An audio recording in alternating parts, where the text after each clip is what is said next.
25 billion calories from Earth, humanity's farthest machine slammed into a wall of fire hotter than the surface of the sun.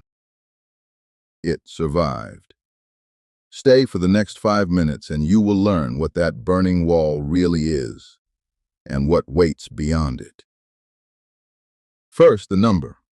Both Voyager probes measured that boundary at up to 50,000 Kelvin, that is 90,000 degrees Fahrenheit. September 1977. Engineers launch an 800-kilogram probe on a 4-year mission to photograph Jupiter and Saturn. Just 4 years. Nearly 50 years later, it is still flying, still listening, still calling home every day from beyond the edge of everything we know. Bolted to its side is a golden record carrying greetings in 55 languages, whale song, and music. A message for whoever finds it. But Voyager was never supposed to see the edge of the solar system. To understand what it hit, start with the sun itself. The sun is a star screaming charged particles in every direction, every second. Scientists call that endless outward storm the solar wind. That wind inflates a colossal, invisible bubble around the entire solar system, the heliosphere. Every planet you have ever seen lives inside it. The bubble reaches 3 times farther than Pluto. Out there, the solar wind finally slams into the cold gas drifting between the stars. That collision line is the heliopause, the true edge of the solar system. And no one knew exactly where it was. On August 25, 2012, Voyager 1's particle counters suddenly flipped. Solar particles vanished. Galactic radiation surged. It was through. For the first time in human history, something we built was flying through interstellar space, the ocean between the stars. 6 years later, its twin, Voyager 2, crossed the same frontier at a different distance. The bubble, scientists realized, breathes with the sun. It swells and shrinks with the sun's 11-year cycle, like a living lung wrapped around our worlds. But the temperature was the real shock. At the crossing, both probes flew through plasma heated to 30, 40, 50,000 Kelvin. Scientists started calling it the Wall of Fire. So why didn't Voyager melt?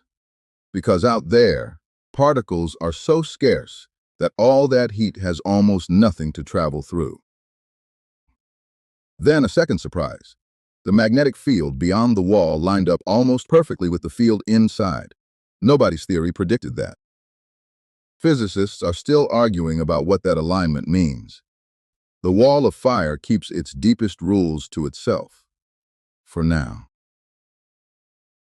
But surviving the wall was not Voyager's closest call. In November 2023, the probe suddenly began transmitting pure gibberish. A single memory chip had died of old age. Engineers spent months rewriting the ancient computer's code from 15 billion miles away.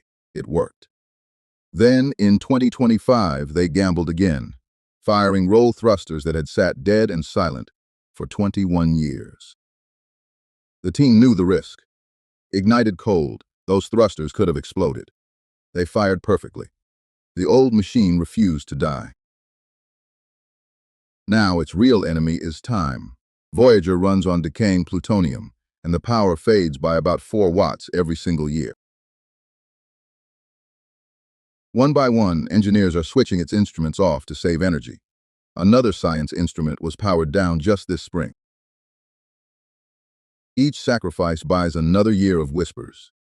With luck, the probe keeps calling home into the 2030s. 60 years of service. And now the finale. On November 18, 2026, Voyager 1 becomes the first machine ever 1 full light day from Earth. Radio a message on Monday morning, and it arrives Tuesday morning. The answer returns Wednesday. A conversation stretched across 2 whole days. So here is what the Wall of Fire really guards. The doorway out. And we have already stepped through it. Forever. In 40,000 years, it drifts past another star, still carrying our golden record. Space hides stranger walls. Subscribe and see the next one.